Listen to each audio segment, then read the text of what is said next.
화요일 새벽기도 나오신 성도님들을 예수님의 이름으로 환영하고 축복합니다. 오늘 하나님 말씀은 주 하나님의 섭리 속에 사는 법이라는 제목으로 창세기 29장 1절부터 20절 말씀을 전하도록 하겠습니다. 야곱이 길을 떠나 동방 사람의 땅에 이르러 본즉 들에 우물이 있고 그 곁에 양 세 떼가 누워 있으니 이는 목자들이 그 우물에서 양 떼에게 물을 먹임이라. 큰 돌로 우물 아귀를 덮었다가 모든 떼가 모이면 그들이 우물 아귀에서 돌을 옮기고 그 양떼에게 물을 먹이고는 우물 아귀 그 자리에 다시 그 돌을 덮더라.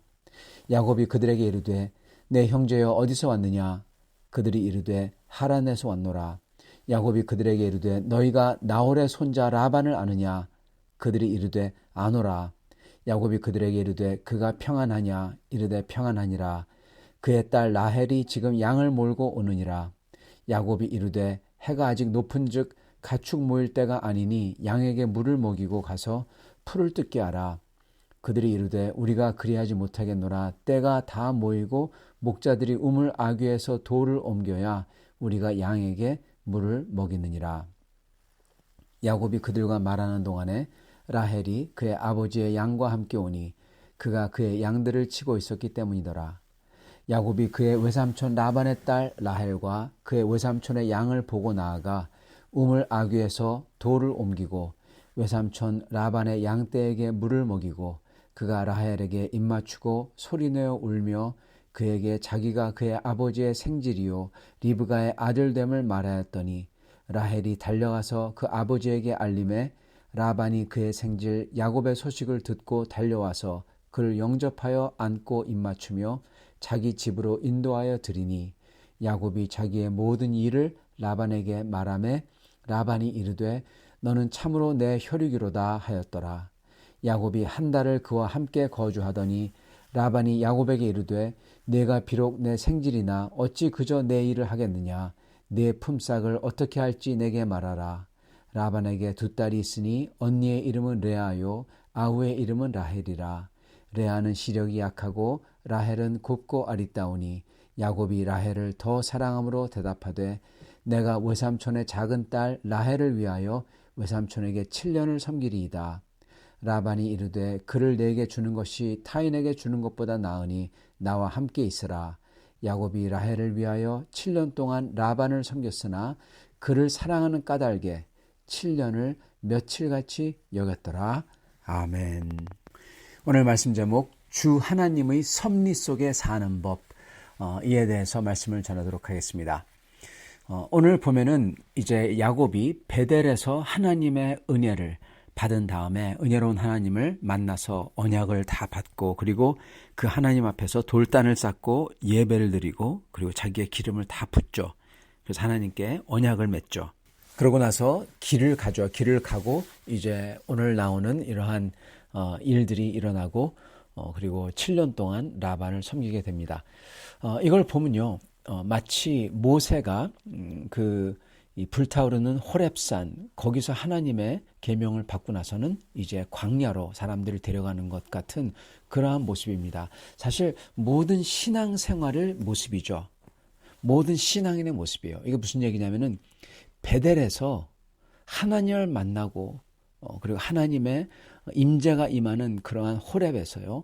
거기서 사막으로 정말 하나님이 없는 것 같고 그리고 거칠고 그리고 고생하는 그러한 곳으로 가는 겁니다.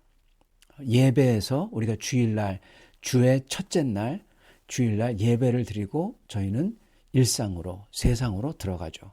그게 바로 신앙인의 삶의 모습인 겁니다.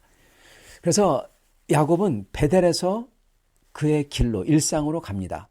베델에서 두려운 하나님의 은혜를 입고 나서는 그런 다음에는 일상 속으로 들어가는데 그때 하나님이 섭리로 인도한다는 거예요.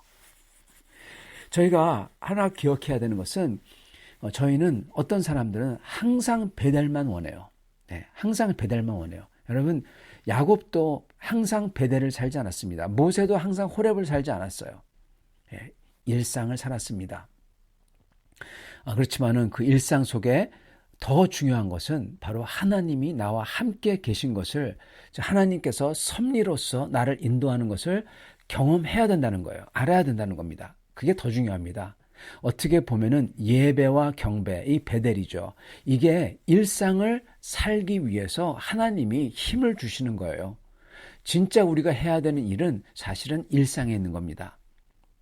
베델에서 은혜의 하나님을 만나서 그렇게 은혜를 받은 사람은 반드시 그 은혜로우신 하나님의 섭리가 나를 일상에서 인도하도록, 그것을 하시도록 나를 내어줍니다. 그리고 그렇게 하나님께서 나를 일상에서 인도하는 것을 믿기 때문에 일상에서 어떻게 행동하느냐? 기쁘게, 먼저 기쁘게, 힘차게, 그리고 순종합니다, 여러분. 그게 일상이에요. 하나님께서는 보면은 참 놀라운 게, 베델에서 그렇게 은혜로서 다가오신 다음에 그 길을 떠나서 딱 왔을 때 하나님의 섭리는요, 이 야곱에게 굉장히 힘을 줘요. 이 라헬을 만나고 이러는 것을 나중에 한 게 아니라 딱 도착하자마자 기막히게 그 타이밍에 맞춰서 딱 라헬을 만나게 하신다는 겁니다. 얼마나 힘이 되고 얼마나 기쁘겠어요. 이와 비슷하게 아브라함의 종이 이삭의 아내가 될 사람을 찾아서 왔을 때 이 리브가를 우물에서 딱 만나게 하잖아요. 기도하고 딱 돌아보자마자 기도가 끝나기도 전에 리브가를 딱 마주칩니다. 하나님께서는 정말 당신의 백성을 인도하시는 겁니다, 여러분. 그래서 누가 그럽니다. 베델은 잔치상이었고, 그리고 매일 사는 하나님의 섭리는 매일의 양식이다. 매일 잔치를 기대하면 안 된다. 맞습니다. 네, 잔치는 그렇게 필요할 때 하나님이 주시는 거예요. 그리고 우리의 궁극적인 잔치는 맨 나중에 주님이 다시 재림하실 때, 다시 돌아오실 때, 그때 잔치가 있어요. 그 잔치를 바라보고 우리 가는 겁니다. 무엇을 그래서 필요한가? 바로 일용할 양식이죠. 하나님께서 우리를 일용할 양식, 영적인 양식이죠. 우리의 마음을 기쁘게 하고 힘을 주고 순종할 수 있는 능력을 주는 그것을 하나님께서는 섭리로서 하신다는 겁니다. 오늘 보면은 야곱을 그렇게 하나님의 섭리로서 인도해 주세요. 그래서 야곱은 기뻐서 주님을 따르고 그리고 라헬을 만나고 그럽니다. 여러분, 저희도요, 일상에서 주님의 섭리를 만나야 되고, 그리고 그 주님의 섭리로 나를 인도할 때 거기에 온전하게 반응하는 삶을 살아야 됩니다. 사랑하는 성도 여러분, 그렇게 주님의 섭리를 경험하며 주님의 섭리에 온전하게 반응하는 그 모습이, 그게 대체 뭘까요? 오늘 바로 이거를 나누고자 합니다. 첫째, 주님께서 섭리로서 나를 인도하시고 있음을 여러분, 다른 사람보다도 바로 나에게 스스로 고백하고 인정하는 겁니다, 여러분. 그게 중요합니다. 그게 기도죠. 주님 앞에 나아가 주님이 그렇게 하신다고 말씀드리고, 그리고 내 자신에게 얘기하는 겁니다. 야곱은 하나님의 섭리가 딱 이렇게 우물가로 인도하고 거기서 자기가 아내가 될 라헬을 만나게 합니다. 여러분, 이 야곱이 여기 왔던 이유는요, 아버지 이삭이 보낸 이유가 뭡니까? 사실은 에서를 피해서 도망온 것보다도 아버지 이삭이 보낼 때 뭐 때문에 보냅니까? 아내를 얻어와라, 그거죠. 가나안 여인을 얻지 말고, 그리고 네 라반의 집에 가서 아내를 얻어와라, 그렇게 말을 했죠. 그래서 딱 오자마자 딱 만난 거예요. 그러니까 이게 섭리인 겁니다. 여러분, 그래서 저희도 하나님께서 특히 우리 삶에서 우리가 뭘 할 때, 그때 잘 되게 하거나 아니면은 성공적이거나 그랬을 때 우리는 반드시 하나님이 이렇게 잘 되게 해주셨습니다 하고 인정을 해야 됩니다. 우리 자신에게 먼저 인정해야 되고 하나님 앞에 인정해야 돼요.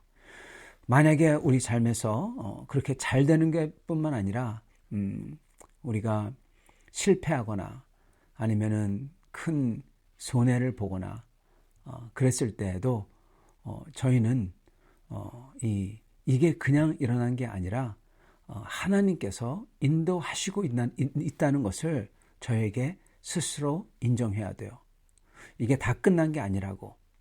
그랬을 때 하나님께서는 저희를 도울 사람을, 도울 환경을 하나님께서는 허락해 주십니다. 그랬을 때 저희도 이것도 하나님의 섭리로서 하셨다 하고 나에게 고백을 해야 되는 것입니다. 그래서 저희는 주님의 섭리로 나를 인도할 때 먼저 저희가 해야 되는 것은 스스로 고백하고 인정하는 겁니다. 이것이 하나님의 섭리라고. 그래서 하나님께 영광을 돌려야 되는 것입니다. 두 번째로는 주님께서 인도하셨기에 그렇게 인도할 때 쓰임을 받은 모든 사람들을 귀하게 여겨야 돼요. 귀하게 여기면 어떡합니까? 친절과 정중한 예의로서 대하는 겁니다. 여러분, 그렇기 때문에 여기에는 어떻게 보면은 나를 괴롭게 하는 사람까지 포함해서 이런 사람에게도 하나님의 섭리로서 인도하는 그 도구이기 때문에 이들을 친절과 정중한 예의로서 대해야 되는 것입니다.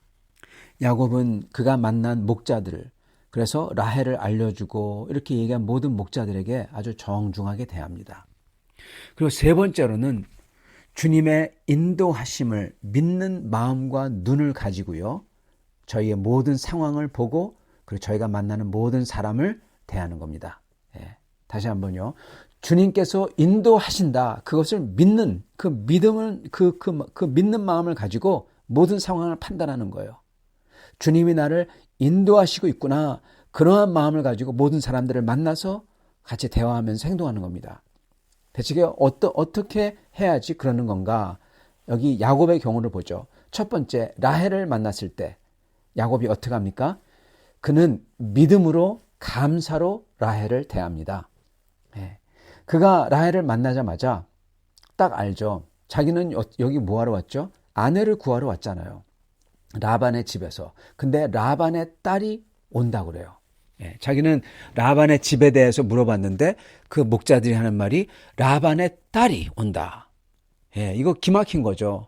그러면은 벌써 야곱의 가슴이 콩당콩당 뛰고 있겠죠. 아, 하나님이 인도하신 거구나. 하나님의 섭리구나. 직감적으로 깨닫는 것입니다. 그죠? 그래서 라헬을 만났을 때 그는 라헬에게 아주 정중하게 그리고 믿음으로써 하나님이 인도하셨다고 믿는 마음으로 그리고 감사함으로 라헬을 대합니다.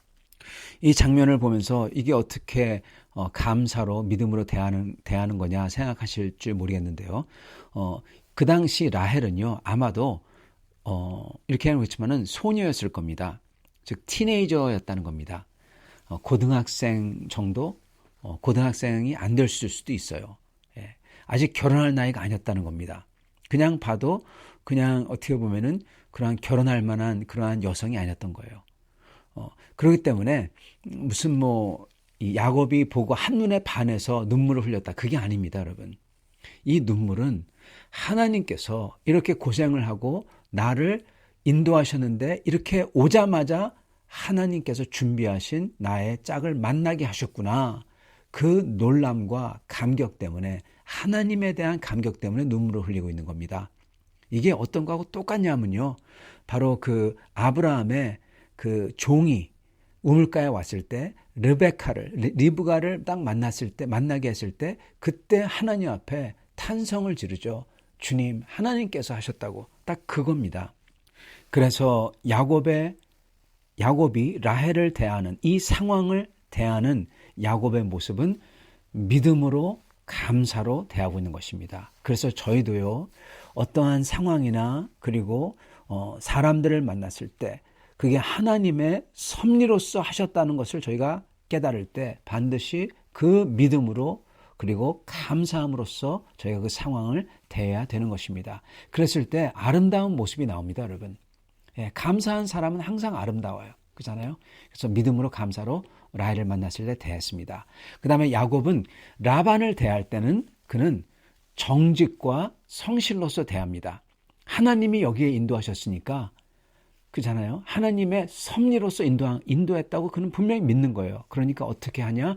정직하게 그리고 성실하게 라반을 대합니다. 보면 야곱이 라반의 집에서 한 달 동안 머물렀다고 합니다. 한 달 동안 머무르는 동안에 야곱이 그냥 놀고 있지 않았던 것 같아요. 열심히 일했던 것 같습니다. 그래서 라반이 그거를 보고 나서는 내 생질이지만은 그냥 있으면 안 되겠다. 그렇게 말을 먼저 걸어오죠. 예. 그랬을 때 야곱이 이때 자기가 얘기를 하죠. 예. 라헬하고 결혼하게 해달라고. 그러면서 내가 7년 동안 일하겠다고. 네, 그렇게 말을 합니다. 그 7년 동안 얘기했던 이유는 이게 사실 그 당시 결혼 풍습 때문에 그런데요. 예전에도 말씀을 드렸지만은 결혼할 때 남자가 이 여자를 위해서 그 신혼 물품을 많이 준비해야 됩니다. 지금도 그렇습니다. 중동은. 근데 그게 아무것도 없는 지금 호롤단신이잖아요. 야곱이. 그렇기 때문에 자기가 7년 동안 일하겠다는 거예요. 그리고 7년이라는 것은 완전 숫자입니다. 더 이상 이제 꽉 차는 거예요. 그런 다음에 그 다음에는 다시 또 7이 사이클이 반복이 되죠. 그렇기 때문에 야곱이 얘기한 거는 정말 꽉 찬 완전히 충만한 그러한 것을 내가 하겠다. 그렇게 얘기를 한 겁니다. 그래서 라반을 대할 때 하나님의 섭리로서 이곳에 인도하셨겠다고 믿었을 때는 그때 정직과 성실로서 대했습니다. 그리고 야곱이 7년 동안 일할 때는 야곱은 사랑과 소망으로 7년 동안 일했어요. 예. 여기 보면은 야곱이 라헬을 사랑했기 때문에 그 7년이 며칠같이 지났다. 그렇게 얘기합니다. 여러분 이거는 사랑입니다. 그리고 이건 또한 소망입니다. 그죠? 아까도 말씀드린 것처럼 맨 처음에 라헬을 만났을 때는요. 라헬은 아마 어렸을 겁니다. 그리고 티네이저 정도였을 거예요. 그때 야곱이 처음 만났을 때죠. 그렇지만 그럼에도 불구하고 아마 아주 이쁜 여자였을 겁니다. 그래서 야곱은 앞을 바라보고 그렇게 얘기를 한 거죠. 그리고 여기 보면은 이 라헬이 양을 쳤다고 하잖아요. 그리고 야곱은 어떻게 해서 라반을 섬겼죠? 양을 쳤어요. 자, 라헬도 양을 치고 야곱도 양을 치고 그리고 7년 동안 아직은 기다려야 돼요. 결혼하려면은. 그렇지만은 라헬은 이 야곱이 자기의 남편 될 사람이라는 것 갖다가 벌써 알죠. 이걸 보고 약혼이라고 합니다. 그 당시에는 그렇게 약혼을 하고 그게 사실 결혼은 아니지만은 그게 이제 어떤 다른 사람하고 결혼할 수가 없어요. 그걸로 끝입니다. 딱 그게 주어졌으니까 약속을 했으니까. 그래서 그동안에 같이 사귀는 거예요. 7년 동안 같이 사귀는 겁니다. 그러면서 라헬이 티네이저에서 이제는 7년 동안 자라면서 완전히 성숙한 여인이 되어가는 거죠. 즉 이 말은 7년 동안 아주 정말 사랑이 깊어갔다는 겁니다. 서로 잘 알게 되고 같이 일하면서 더욱더 사랑하고 사랑이 깊어갔다는 거죠. 그렇기 때문에 이 야곱은 그 7년이 완전히 데이트하는 겁니다. 어떻게 보면은. 그래서 사랑으로 완전히 그냥 7년 어렵게 여기지 않았다는 거예요. 그리고 소망으로 그냥 7년이 갔다는 겁니다. 성도 여러분, 이렇게 일할 동안에 사랑으로 소망으로 일했습니다. 왜요? 하나님의 섭리인 것을 믿으니까, 이 여인이 하나님이 나에게 주신 것을 믿으니까 사랑으로 소망으로 했던 것입니다. 우리가 이 땅을 사는 인생도요, 야곱의 7년입니다. 7년은 완전한 숫자라고 했잖아요. 그게 인생이에요. 어떻게 보면요. 우리가 이 땅에 사는 모습도 야곱이 7년 동안 살았던 거하고 똑같은 모습이어야 된다는 거예요. 우리의 신랑은 예수 그리스도입니다. 그죠? 그리고 그 끝에는 우리 그리스도와 우리 주님과 결혼잔치가 기다리고 있어요. 그래서 우리도 이 땅에 사는 동안 그 7년 동안 사랑과 소망으로 살아야 된다는 겁니다. 그러면서 주님을 점점 더 알아가고 주님을 더 사랑하게 되고 주님과 다시 영원히 만나서 같이 살고 싶은 소망을 가졌기에 그 7년의 삶이 여러분 너무나 좋게 지나가는 겁니다. 암만 힘들더라도 주님 사랑 때문에 애틋하게 사랑으로 사는 거예요. 그래서 크리스찬의 삶은 암만 힘들더라도 항상 감사함과 기쁨 그리고 사랑이 충만한 겁니다. 하나님의 섭리 속에 사는 법은 그렇기 때문에 저희가 하나님께서 인도하신다는 것을 항상 내 자신에게 먼저 인정하고 고백하고 그리고 하나님께서 그렇게 섭리로서 인도하시는 그 도구대가 되는 사람들에게 친절과 예의로서 정중하게 대하고, 그리고 저희가 어떠한 사람이든지 어떠한 상황이든지 믿는 마음으로서 대하는 겁니다. 믿음으로써 감사로 대하고 정직으로 성실로서 일을 하고, 그리고 항상 사랑과 소망으로서 저희가 순종을 하는 겁니다. 그랬을 때 하나님께서 원하시는 것처럼 그 7년 후에 주님과 함께 그 기쁨을 나눌 것입니다. 그러한 우리가 다 되기를 예수님으로 축원합니다. 같이 기도하겠습니다. 아버지 감사합니다. 저희가 어떻게 하여야 주님께서 이 일상에서, 하나님께서 우리를 일상으로 인도했는데 이 일상 속에서 주님의 섭리를 느끼며 그 섭리를 경험하며 살 수 있는지 오늘 알려주시니 감사합니다. 아버지 하나님, 저희가 먼저 주님께서 섭리로서 인도하신다는 것을 저희가 볼 수 있는 눈을 주시고, 그것을 볼 때마다 저희가 고백하며 인정하며 하나님 앞에 찬양을 드릴 수 있도록 도와주시옵소서. 저희가 모든 사람들을 통해서 하나님께서 역사하신다는 것을 깨닫고, 모든 사람들이 하나님의 섭리의 도구이오니 그들을 저희가 진실됨과 사랑으로서 대하게 하여 주시옵소서. 그리고 주님께서 가져오는 상황마다 저희가 성실로, 정직으로, 그리고 믿음으로, 감사로 대하게 하여 주시옵시고, 그 모든 것에서 주님을 사랑하기 때문에 주님의 사랑이 더욱더 깊어져 가고 주님 나라를 바라는 소망이 더욱더 커져가는 그러한 삶을 살게 하여 주시옵소서. 이게 주님의 섭리의 올바른 반응인 줄 믿습니다. 주여, 이렇게 함으로써 주님의 섭리가 우리의 삶에 가득하고 그 주님과 함께 동행하며 순종하는 주의 백성 되도록 축복하여 주시옵소서. 예수 그리스도 받들어 기도드리옵나이다. 아멘.